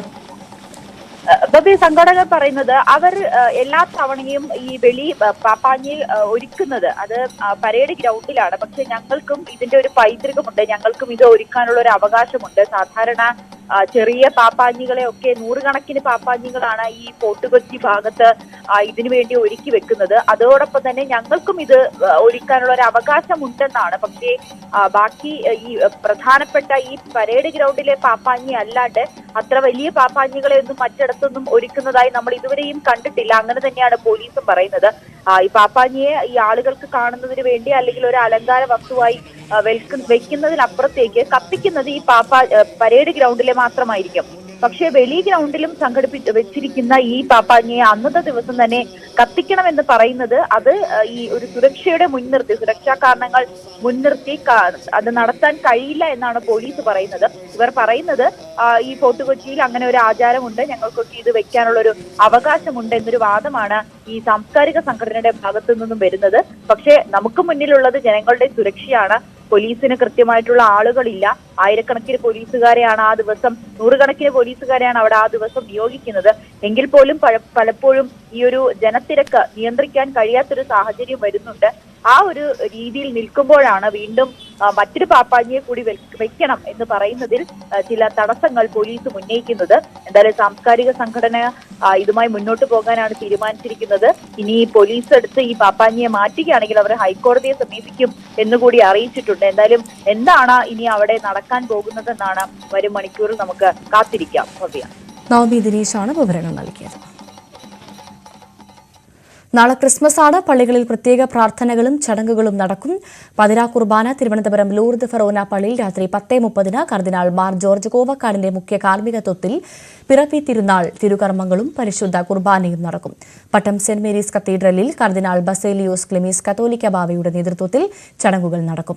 എറണാകുളം സെന്റ് ഫ്രാൻസിസ് അസസി കത്തീഡ്രലിൽ പാതിരാ കുർബാനയ്ക്ക് വരാപ്പുഴ അതിരൂപത arch bishop doctor Joseph Kalathiparambil നേതൃത്വം നൽകും. ഇന്നലെ ഡൽഹി CBSE ആസ്ഥാനത്ത് പ്രധാനമന്ത്രി നടത്തിയ സന്ദർശനം ക്രൈസ്തവരെ BJPയിലേക്ക് അടുപ്പിക്കാൻ ലക്ഷ്യമിടുന്ന പ്രവർത്തനങ്ങളുടെ തുടർച്ചയായി ആണെന്നാണ് രാഷ്ട്രീയ കേന്ദ്രങ്ങൾ വിലയിരുത്തുന്നത്. സർക്കാർ നടത്തുന്ന ക്ഷേമ പ്രവർത്തനങ്ങൾ എടുത്തു പറഞ്ഞ നരേന്ദ്രമോദി യോജിച്ച് നീങ്ങണമെന്ന സന്ദേശമാണ് നൽകിയത്. കേരളം ഉൾപ്പെടെയുള്ള സംസ്ഥാനങ്ങളിലെ ക്രൈസ്തവ വോട്ടുകൾ ലക്ഷ്യമിട്ടുള്ള നീക്കമായി കൂടിയാണ് പ്രധാനമന്ത്രിയുടെ നടപടികളെ വിമർശകർ നോക്കിക്കാണുന്നത്. ഇതാദ്യമായാണ് ഒരു പ്രധാനമന്ത്രി ഇന്ത്യയിലെ കത്തോലിക്ക സഭയുടെ ആസ്ഥാനത്ത് ക്രിസ്മസ് ആഘോഷ പരിപാടികൾക്കായി എത്തുന്നത്. BJP ന്യൂനപക്ഷ വിഭാഗങ്ങൾക്കെതിരാണെന്ന പ്രതിപക്ഷ ആരോപണത്തെ കരോൾ ഗാനത്തിന് താളം പിടിച്ച് പ്രതിരോധിക്കുകയാണ് പ്രധാനമന്ത്രി. അഫ്ഗാനിസ്ഥാനിൽ കുടുങ്ങിയ ഫാദർ അലക്സ് പ്രേംകുമാർ നേരിട്ട പ്രയാസങ്ങൾ, യമനിൽ ജിഹാദികൾ തട്ടിക്കൊണ്ടുപോയ ഫാദർ ടോം ഉഴുന്നാലിനെ മോചിപ്പിച്ച കാര്യം, ഇറാഖിൽ നിന്ന് സുരക്ഷിതരായി നാട്ടിലെത്തിയ നഴ്സുമാർ, എല്ലാം തന്റെ സർക്കാർ ക്രൈസ്തവ സമൂഹത്തിന് നൽകിയ പിന്തുണയായി പ്രധാനമന്ത്രി എടുത്തു പറഞ്ഞു. ഉദാഹരണങ്ങൾ പലതും വരികൾക്കിടയിൽ വായിക്കാൻ ലക്ഷ്യമിട്ടുള്ളതായിരുന്നു. 2019 ശ്രീലങ്കയിൽ നടന്ന ഈസ്റ്റർ ബോംബ് സ്ഫോടനത്തിൽ ക്രൈസ്തവ ഇരകൾക്ക് ആദരാഞ്ജലികൾ അർപ്പിക്കാൻ ശ്രീലങ്കയിൽ പോയ സന്ദർഭം പ്രധാനമന്ത്രി ഓർമ്മിപ്പിച്ചു. അടുത്തിടെ ജർമ്മനിയിലെ ക്രിസ്മസ് മാർക്കറ്റിൽ കാർ ഇടിച്ചു കയറ്റിയ സംഭവം എടുത്തു പറഞ്ഞു. എന്നാൽ ഇന്ത്യയിൽ ക്രൈസ്തവർക്ക് നേരെയുണ്ടായ ആക്രമണങ്ങളെക്കുറിച്ച് പ്രതിപാദിച്ചില്ല. അന്യോന്യം ഭാരങ്ങൾ വഹിക്കുവിൻ എന്ന ബൈബിൾ വചനം ഉദ്ധരിച്ച് അത് മുദ്രാവാക്യമാക്കിയാണ് തങ്ങൾ പ്രവർത്തിക്കുന്നത് എന്ന് വ്യക്തമാക്കി. അനുകമ്പയുടെയും നിസ്വാർത്ഥ സേവനത്തിന്റെയും പാതയാണ് യേശുക്രിസ്തു ലോകത്തിന് കാണിച്ചു കൊടുത്തത് എന്ന് ഓർമ്മിപ്പിച്ച് ഒരുമിച്ച് നീങ്ങണമെന്ന് നിർദ്ദേശിച്ച് ക്രൈസ്തവ സമൂഹത്തിന് നേരെ അശ്ലേഷിക്കാൻ കൈകൾ നീട്ടുകയാണ് മോദി. ഛത്തീസ്ഗഡ് ഉൾപ്പെടെയുള്ള സംസ്ഥാനങ്ങളിൽ ക്രൈസ്തവ സഭകൾ നേരിടുന്ന വെല്ലുവിളികളിൽ BJPക്ക് പങ്കില്ലെന്ന് പറയാതെ പറയുകയാണ് പ്രധാനമന്ത്രി. ന്യൂനപക്ഷ രാഷ്ട്രീയങ്ങളെ ചേർത്ത് പിടിക്കുന്ന രാഷ്ട്രീയമാണ് തന്റേതെന്ന് പ്രധാനമന്ത്രി പറയുമ്പോൾ VHP ഉൾപ്പെടെയുള്ള പരിവാർ യോജിക്കുമോ എന്നേവരും ഉറ്റുനോക്കുന്നു. News desk news 18. വിദേശകാര്യമന്ത്രി S. ജയശങ്കർ 6 ദിവസത്തെ സന്ദർശനത്തിനായി ഇന്ന് US-ലെത്തും. പ്രസിഡന്റ് തെരഞ്ഞെടുപ്പിൽ ഡൊണാൾഡ് ട്രംപ് വിജയിച്ചതിന് ശേഷം ഇന്ത്യയിൽ നിന്ന് അമേരിക്കയിലേക്കുള്ള ആദ്യ ഉന്നതതല സന്ദർശനമാണിത്. പ്രധാന പ്രാദേശിക ആഗോള വിഷയങ്ങൾ ചർച്ചയാകും. വനനിയമ ഭേദഗതിയിൽ മാറ്റത്തിനൊരുങ്ങി വനംവകുപ്പ്. എതിർപ്പുയർന്ന വ്യവസ്ഥകളിൽ തിരുത്ത് പരിഗണനയിൽ 31 തീരുന്ന ഹിയറിംഗിന് ശേഷം മാറ്റങ്ങൾ വരുത്തും. വരുന്ന നിയമസഭാ സമ്മേളനത്തിൽ ബിൽ അവതരിപ്പിക്കാനുള്ള സാധ്യത കുറഞ്ഞു. VV വിനോദ് നൽകും കൂടുതൽ വിവരങ്ങൾ. വിനോദ്, കേരള കോൺഗ്രസ് എമ്മിന്റെ സമ്മർദ്ദത്തിന് വഴങ്ങിയോ സംസ്ഥാന സർക്കാർ? ഭവ്യ, അങ്ങനെ വേണം കരുതാൻ. കാരണം കഴിഞ്ഞ ദിവസമാണ് കേരള കോൺഗ്രസ് എം നേതാക്കൾ മുഖ്യമന്ത്രിയുമായി കൂടിക്കാഴ്ച നടത്തിയത്. ഈ കൂടിക്കാഴ്ചയ്ക്ക് ശേഷം നേതാക്കൾ പറഞ്ഞത് ഇതിൽ ജനവിരുദ്ധമായി ഒന്നും കാണില്ല, അങ്ങനെ കർഷക വിരുദ്ധമായി മലയോര ജനതയെ ബാധിക്കുന്ന തരത്തിൽ എന്തെങ്കിലും ഉണ്ടെങ്കിൽ അതെല്ലാം തന്നെ ഒഴിവാക്കുമെന്ന ഉറപ്പ് മുഖ്യമന്ത്രി നൽകിയതായാണ് ജോസ് കെ മാണി MP ഉൾപ്പെടെയുള്ളവർ വ്യക്തമാക്കിയത്. അതേസമയം വനം മന്ത്രി ശശീന്ദ്രന്റെ നിലപാട് അത് അദ്ദേഹം ഇതുവരെ തിരുത്തിയിട്ടില്ല. കഴിഞ്ഞ ദിവസവും അദ്ദേഹം ഈ ഭേദഗതിയെ ന്യായീകരിച്ചാണ് സംസാരിച്ചത്. അദ്ദേഹം പറയുന്നത് കർഷകർക്ക് കൂടുതൽ സുരക്ഷ ഉറപ്പാക്കുന്ന തരത്തിലാണ്, അവർക്ക് കൂടുതൽ ക്ഷേമം ഉറപ്പാക്കുന്ന തരത്തിലാണ് ഈ ഭേദഗതി കൊണ്ടുവരുന്നതെന്നാണ്. പക്ഷേ പ്രധാനമായും ഉയരുന്ന ആശങ്ക ബഫർ സോണിലേക്ക് കൃഷിഭൂമികൾ ചെന്നു ചേരുമോ എന്നതാണ്. അങ്ങനെയെങ്കിൽ അത് കർഷക കുടുംബങ്ങളെ വലിയ ദോഷകരമായി ബാധിക്കും. ജണ്ട തകർക്കുന്നത്? സാധാരണ കർഷകർ ജണ്ട തകർക്കില്ലല്ലോ എന്ന ചോദ്യം വനം മന്ത്രി ഉയർത്തുന്നു. കയ്യേറ്റക്കാരും അല്ലെങ്കിൽ വലിയ തോതിൽ ഇങ്ങനെ വനത്തിൽ കൃഷി ചെയ്യുന്ന ആളുകളുമൊക്കെയുമാണ് ഈ ജണ്ട തകർത്ത് കയ്യേറ്റത്തിൻ്റെ രീതിയിലേക്ക് പോകുന്നത്. അവരെ സംരക്ഷിക്കേണ്ട ഉത്തരവാദിത്വം സർക്കാരിനുണ്ടോ എന്ന ചോദ്യം ഉന്നയിക്കുന്നു. അതിനപ്പുറത്തേക്ക് ഈ ഫോറസ്റ്റ് ഉദ്യോഗസ്ഥർക്ക് നൽകുന്ന അമിതാധികാരം അതിനെ ചൊല്ലിയുള്ള ചർച്ചകളും സജീവമാണ്. ബീറ്റ് ഓഫീസർക്ക് വരെ അറസ്റ്റ് ചെയ്യാൻ കഴിയുന്ന തരത്തിലാണ് പുതിയ ഭേദഗതി കൊണ്ടുവരുന്നത്. അത് അനുവദിക്കാൻ കഴിയില്ല എന്ന കാര്യം കൃത്യമായി കേരള കോൺഗ്രസ് എം പറയുന്നു. പാർട്ടിക്ക് പിറകിൽ സഭാ നേതൃത്വങ്ങളുണ്ട്. താമരശ്ശേരി ബിഷപ്പ് ഇതിനകം തന്നെ വലിയ തോതിൽ പ്രതിഷേധവുമായി രംഗത്ത് വന്നിരുന്നു. അദ്ദേഹം വനം മന്ത്രിക്ക് ഇതുവരെ നേരം വെളുത്തിട്ടില്ല എന്നൊരു പരാമർശം പോലും അദ്ദേഹത്തിൻ്റെ ഭാഗത്തു നിന്ന് ഉണ്ടാകുന്ന നിലയും ഉണ്ടായി. മുഖ്യമന്ത്രിയുടെ തീരുമാനം പ്രധാനപ്പെട്ടതാകും. 31-നാണ് പബ്ലിക് ഹിയറിംഗ് വെച്ചിട്ടുള്ളത്. അതിൽ ഉരുത്തിരിയുന്ന തീരുമാനത്തിൻ്റെ കൂടി അടിസ്ഥാനത്തിലായിരിക്കും തുടർന്ന് കാര്യങ്ങൾ തീരുമാനിക്കുക. അടുത്ത സഭാ സമ്മേളനത്തിൽ ഒരുപക്ഷേ ഈ ഭേദഗതി കൊണ്ടുവരാനുള്ള സാധ്യതയുമില്ല.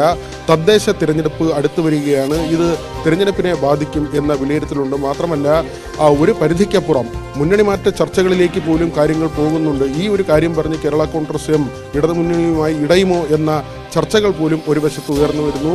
തദ്ദേശ തിരഞ്ഞെടുപ്പ് കഴിഞ്ഞാൽ തന്നെ തൊട്ടടുത്ത് നിയമസഭാ തിരഞ്ഞെടുപ്പ് കൂടി വരികയാണ്. ഈ ഒരു സാഹചര്യത്തിൽ ഇങ്ങനെ ഒരു വലിയ ജനവിഭാഗത്തെ അകറ്റുന്ന തരത്തിലുള്ള നടപടികളുമായി മുന്നോട്ട് പോകാൻ സാധ്യതയില്ല. അവിടെയാണ് ഈ ഭേദഗതിയിൽ കാര്യമായ മാറ്റം കൊണ്ടുവരും എന്ന തരത്തിൽ ഇപ്പോൾ സാഹചര്യം മാറും. അതായത് വിനോദ, മുന്നണി മാറ്റ ചർച്ചകൾ ഒരു വശത്ത് നടക്കുന്നു. അത്തരത്തിലൊരു സാധ്യതയിലേക്ക് പോവാതെ ഒരു അനുനയ ശ്രമമാണ് സർക്കാർ നടത്തുന്നതെന്ന് വേണമോ കരുതാൻ? പ്രത്യേകിച്ചും ഇത്തരത്തിലൊരു വനനിയമ ഭേദഗതിയിൽ മാറ്റത്തിനൊരുങ്ങിക്കൊണ്ട് പ്രത്യേകിച്ചും വലിയ തരത്തിലുള്ള ആകുലതകൾ ഉണ്ടായിരുന്നു സാധാരണക്കാരനായ മലയോര കർഷകർക്കൊക്കെ ഈ വിഷയത്തിൽ.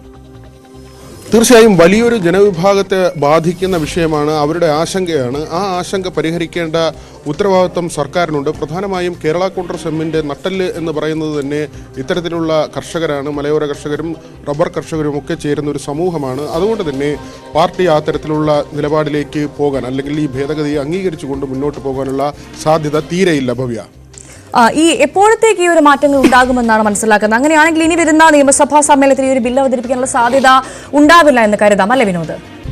തീർച്ചയായും അടുത്ത സഭാ സമ്മേളനത്തിൽ ഈ ഭേദഗതി ബില്ല് വരില്ല എന്ന് തന്നെയാണ് മനസ്സിലാക്കുന്നത്. അതിനു മുൻപ് ചർച്ചകളിലൂടെ പ്രശ്നം പരിഹരിക്കേണ്ടതുണ്ട്. പക്ഷേ ഇപ്പോഴത്തെ ഒരു സാഹചര്യത്തിൽ അതിന് കഴിയുമോ എന്നത് വ്യക്തമല്ല. കാരണം ഈ അമിതാധികാരം നൽകുന്നതടക്കമുള്ള കാര്യങ്ങളുണ്ട്. കസ്റ്റഡിയിൽ വെക്കുന്നതിനും അറസ്റ്റ് ചെയ്യുന്നതിനും വാറണ്ട് പോലും ഇല്ലാതെ ഫോറസ്റ്റ് വകുപ്പിലെ താഴെത്തട്ടിലെ ജീവനക്കാർക്ക് പോലും അത്തരത്തിൽ അധികാരം നൽകുന്നു. ബീറ്റ് ഓഫീസർമാർക്ക് വരെ അറസ്റ്റിനുള്ള അധികാരം നൽകുന്നു. ഇതൊക്കെ തന്നെ സാധാരണ കർഷകരെ ദുരിതത്തിലാക്കും.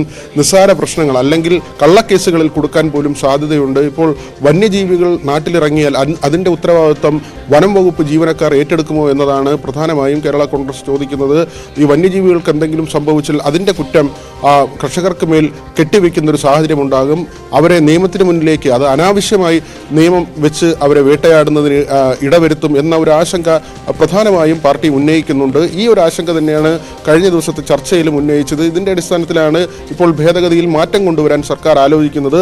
വനം മന്ത്രിയുടെ നിലപാട് ഇതിൽ പ്രധാനമാണ്. അതിന് ഏറ്റവും വലിയ സ്വാധീന ഘടകമാകുന്നത് മുഖ്യമന്ത്രിയുടെ നിലപാടുമായിരിക്കും. മുഖ്യമന്ത്രി ഈ വിഷയത്തിലെടുക്കുന്ന നിലപാട് എന്ത് എന്നതിനെ ആശ്രയിച്ചിരിക്കും ഇനി കാര്യങ്ങൾ കൂടുതൽ സങ്കീർണമാകുമോ അല്ലെങ്കിൽ അത് ലഘൂകരിക്കപ്പെടുമോ എന്നത് സംബന്ധിച്ചുള്ള വ്യക്തത വരിക. വിനോദാണ് വിവരങ്ങൾ പങ്കുവച്ചത്. തദ്ദേശ തെരഞ്ഞെടുപ്പ് ലക്ഷ്യമിട്ട് വനനിയമ ഭേദഗതി നീക്കം സർക്കാരിനെതിരെ ആയുധമാക്കാൻ UDF-ഉം കേരള കോൺഗ്രസും കത്തോലിക്ക സഭയും വിഷയത്തിൽ സർക്കാരിനെതിരെ നിലപാടെടുത്തതോടെ പരസ്യ നീക്കങ്ങൾ ശക്തമാക്കിയുള്ള രാഷ്ട്രീയമാണ് UDF ലക്ഷ്യമിടുന്നത്. മുഖ്യമന്ത്രിയുമായി കൂടിക്കാഴ്ച നടത്തിയെങ്കിലും ഈ വിഷയത്തിൽ വിട്ടുവീഴ്ച വേണ്ടെന്നാണ് കേരള കോൺഗ്രസിന്റെ തീരുമാനം. വനനിയമ ഭേദഗതി ഏകപക്ഷീയമായി നടപ്പാക്കില്ലെന്ന സർക്കാരിന്റെ ഉറപ്പിലായിരുന്നു UDF-ഉം. പക്ഷേ ഇടതുമുന്നണിയിലെ ഘടകകക്ഷിയായ കേരള കോൺഗ്രസ് എം തന്നെ സർക്കാരിനെതിരെ പരസ്യനീക്കം നടത്തുകയാണ്. കത്തോലിക്ക സഭയും സർക്കാരിനെതിരെ തിരിഞ്ഞു. ഇനി കാത്തിരിക്കാനാവില്ല എന്നതാണ് UDF-ന്റെ വിലയിരുത്തൽ. കേരള കോൺഗ്രസ് വനം വകുപ്പിനെതിരെ നടത്തുന്ന നീക്കത്തിന് മറ്റു ചില രാഷ്ട്രീയ താൽപ്പര്യങ്ങളുണ്ടെന്ന് UDF സംശയിക്കുന്നു. കേരള കോൺഗ്രസ് സ്വാധീന മേഖലകളിൽ ജനങ്ങളെ വളരെയധികം സ്വാധീനിക്കുന്ന വിഷയത്തിൽ അവർക്ക് വിട്ടുവീഴ്ച നടത്താനാവില്ല. മുഖ്യമന്ത്രിയെ കണ്ടെങ്കിലും ഇടതുമുന്നണിയിലെ ഈ ഭിന്നതയ്ക്ക് പെട്ടെന്ന് പരിഹാരമുണ്ടാവാനും ഇടയില്ല. പ്രാദേശിക വിഷയങ്ങൾ വളരെയധികം സ്വാധീനിക്കപ്പെടുന്ന തദ്ദേശ തെരഞ്ഞെടുപ്പിൽ വനനിയമ ഭേദഗതി UDF ഏറ്റെടുക്കുന്നതിന് അങ്ങനെയും കാരണമുണ്ട്. കത്തോലിക്ക സഭ വനനിയമ ഭേദഗതി ഉന്നയിച്ച് കടുത്ത നീക്കങ്ങൾക്ക് ഒരുങ്ങുകയാണ്. കത്തോലിക്ക മേഖലകളെ ഒപ്പം നിർത്താൻ സ്വാഭാവികമായും UDFന് ഇത് ഏറ്റെടുക്കേണ്ടി വരും. ഇതോടെ സർക്കാരിന് മുന്നിൽ വെല്ലുവിളിയേറുന്നു. പബ്ലിക് ഹിയറിംഗ് നടത്തി പരമാവധി നീട്ടിക്കൊണ്ടുപോവുകയായിരിക്കും ഇനി സർക്കാരിന്റെ തന്ത്രം. News desk, news 18. പ്രതിപക്ഷ നേതാവിന്റെ വിയോജിപ്പ് മറികടന്ന് കോൺഗ്രസ് പുനഃസംഘടനാ ചർച്ചകൾ വീണ്ടും സജീവം. KPCC അധ്യക്ഷന്റെ നേതൃത്വത്തിൽ തിരക്കിട്ട ചർച്ചകളാണ് തിരുവനന്തപുരത്തും കൊച്ചിയിലും പുരോഗമിക്കുന്നത്. ചെന്നിത്തലയുടെയും AK ആന്റണിയുടെയും വസതികളിൽ K സുധാകരൻ നടത്തിയ കൂടിക്കാഴ്ചയ്ക്ക് പിന്നിലെ പ്രധാന ലക്ഷ്യവും പുനഃസംഘടന തന്നെയാണെന്നാണ് സൂചന. പുനഃസംഘടന വേഗത്തിൽ പൂർത്തിയാക്കാതെ തദ്ദേശ നിയമസഭാ തെരഞ്ഞെടുപ്പുകൾക്ക് വേണ്ടി ബൂത്ത് തലം മുതൽ പാർട്ടിയെ സജീവമാക്കാനാവില്ലെന്ന വിലയിരുത്തലിലാണ് തിരക്കിട്ട നീക്കങ്ങൾ. എന്നാൽ പുനഃസംഘടനയുമായി ബന്ധപ്പെട്ട പരസ്യ പ്രതികരണങ്ങൾ പാർട്ടിയെ പ്രതിരോധത്തിലാക്കുന്ന സാഹചര്യം കണക്കിലെടുത്താണ് വിവാദങ്ങൾക്ക് വഴിവെക്കാതെ രഹസ്യ ചർച്ചകൾ അണിയറയിൽ പുരോഗമിക്കുന്നത്. ഗ്രൂപ്പ് സമവാക്യങ്ങൾ ഉറപ്പുവരുത്തുന്നതിന്റെ ഭാഗമായാണ് KPCC അധ്യക്ഷൻ K സുധാകരൻ മുതിർന്ന നേതാക്കളുമായി വസതികളിലെത്തി കൂടിക്കാഴ്ച നടത്തുന്നത്. AK ആന്റണിയും രമേശ് ചെന്നിത്തലയും K മുരളീധരനും ഉൾപ്പെടെയുള്ളവർ പുനഃസംഘടന വേഗത്തിൽ പൂർത്തിയാക്കണമെന്ന അഭിപ്രായത്തിലാണ്. അതേസമയം KPCC അധ്യക്ഷനെ നിലനിർത്തിക്കൊണ്ട് പുനഃസംഘടന നടത്തുന്നതിൽ അർത്ഥമില്ലെന്ന നിലപാടിൽ നിന്ന് പ്രതിപക്ഷ നേതാവ് VD സതീശൻ ഇപ്പോഴും അയഞ്ഞിട്ടില്ല. ഹൈക്കമാൻഡിന്റെ പിന്തുണ ഉറപ്പാക്കി KPCC DCC പുനഃസംഘടനാ ചർച്ചകളുമായി മുന്നോട്ടു പോകാനാണ് K സുധാകരന്റെ ശ്രമം. തൃശൂർ DCCയിൽ പുനഃസംഘടന വൈകിയാൽ നിയമസഭാ തെരഞ്ഞെടുപ്പിൽ കനത്ത തിരിച്ചടിയുണ്ടാകുമെന്നാണ് നേതൃത്വത്തിന്റെ വിലയിരുത്തൽ. നേരത്തെ ബ്ലോക്ക് പുനഃസംഘടനയുമായി ബന്ധപ്പെട്ടുയർന്ന വിമർശനങ്ങളുടെ പശ്ചാത്തലത്തിൽ AI ഗ്രൂപ്പുകളുടെ പ്രാതിനിധ്യം ഉറപ്പാക്കിക്കൊണ്ട് പുനഃസംഘടന പൂർത്തിയാക്കുകയാണ് നേതൃത്വത്തിന് മുന്നിലെ വെല്ലുവിളി. NSSും SNDPയും ഉൾപ്പെടെയുള്ള സാമുദായിക സംഘടനകൾ രമേശ് ചെന്നിത്തലയ്ക്ക് പരസ്യ പിന്തുണ പ്രഖ്യാപിച്ചതിന് പിന്നാലെ പുനഃസംഘടനയിൽ അവകാശവാദങ്ങൾ ഉന്നയിച്ച് ചെന്നിത്തല അനുകൂലികളും നീക്കം സജീവമാക്കിയിരിക്കുകയാണ്. തിരുവനന്തപുരത്ത് നിന്ന് ഡാൻ കുര്യൻ, ന്യൂസ് 18. ഇനി ഇടവേളയ്ക്ക് ശേഷം TJ സജിത്ത് ചേരും ന്യൂസ് 10. നമസ്കാരം.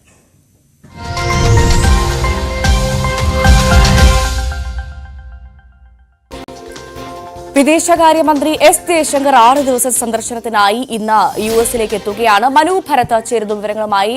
മനു, ഡൊണാൾഡ് ട്രംപ് വിജയിച്ചതിന് ശേഷം ഇന്ത്യയിൽ നിന്ന് ആദ്യമായിട്ടാണ് ഒരു നേതാവ് ഇന്ത്യയുടെ വിദേശകാര്യമന്ത്രി തന്നെ നേരിട്ട് US-ലേക്ക് എത്തുന്നത്. എന്തൊക്കെയായിരിക്കും പ്രധാനമായി ആ കൂടിക്കാഴ്ചയുടെ ഉദ്ദേശം, ലക്ഷ്യങ്ങൾ? അമേരിക്കയിൽ വലിയൊരു ഭരണമാറ്റം നടക്കുന്ന സാഹചര്യത്തിൽ ഇന്ത്യ ഒട്ടും സമയം കളയുന്നില്ല. ട്രംപ് അധികാരത്തിലെത്തുന്നതിന് മുൻപ് തന്നെ, സ്ഥാനം ഏറ്റെടുക്കുന്നതിന് മുമ്പ് തന്നെ ഇന്ത്യൻ വിദേശകാര്യമന്ത്രി ജയശങ്കർ ഒരു പടി മുന്നിൽ കടന്ന് അങ്ങോട്ടേക്ക് യാത്ര തിരിക്കുന്നു.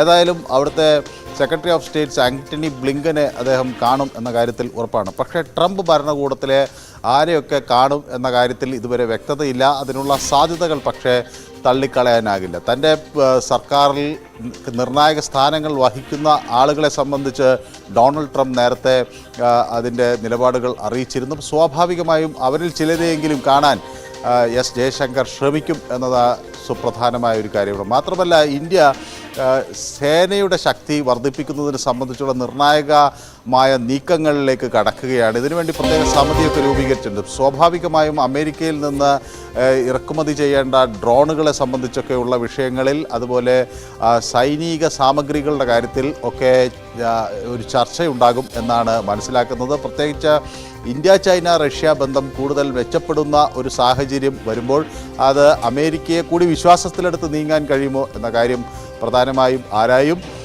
അതാണ് മനു. അതോടൊപ്പം തന്നെ പ്രധാനമായും നമുക്കറിയാം, ഇന്ത്യയുടെ പ്രധാനമന്ത്രി നരേന്ദ്രമോദിയും ഇപ്പോൾ ഡൊണാൾഡ് ട്രംപ് തമ്മിലുള്ള ഒരു സൗഹൃദം നേരത്തെ ചർച്ചയായതാണ്.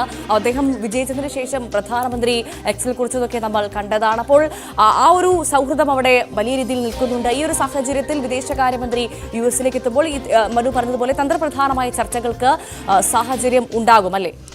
അതെ, കാരണം ഇപ്പോൾ കാനഡ പോലുള്ള രാജ്യങ്ങൾക്ക് 25% താരിഫ് ഏർപ്പെടുത്തും എന്ന ട്രംപിൻ്റെ പ്രഖ്യാപനം അവിടെ വലിയ സാമ്പത്തിക അസ്ഥിരതയ്ക്ക് വഴിവെക്കുമെന്ന ആശങ്ക ഉയർത്തുകയാണ്. അപ്പോൾ സ്വാഭാവികമായും ഇന്ത്യ, റഷ്യ, ചൈന, ബ്രസീൽ തുടങ്ങിയ അതുപോലെ ബ്രിക്സ് രാജ്യങ്ങളുടെ കൂട്ടായ്മയിൽ ഉരുത്തിരിയുന്ന ഒരു പ്രധാന ആശയം ഡോളറിന് പകരം പ്രാദേശിക ഇന്ത്യൻ അല്ലെങ്കിൽ മറ്റ് രാജ്യങ്ങളുടെ രൂപ.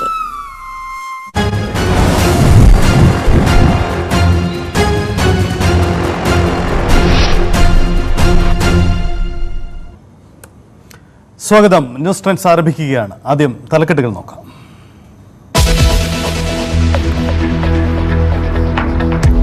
കേരള കോൺഗ്രസിന്റെ സമ്മർദ്ദത്തിന് സർക്കാർ വഴങ്ങുന്നു. വന നിയമ ഭേദഗതിയിൽ തിരുത്തുവരുത്തും. വിവാദ വ്യവസ്ഥകൾ ഒഴിവാക്കാൻ ആലോചന. അടുത്ത സമ്മേളനത്തിൽ ബിൽ അവതരിപ്പിക്കാനിടയില്ല. അന്തിമ തീരുമാനം 31-ന് അവസാനിക്കുന്ന ഹിയറിംഗിന് ശേഷം.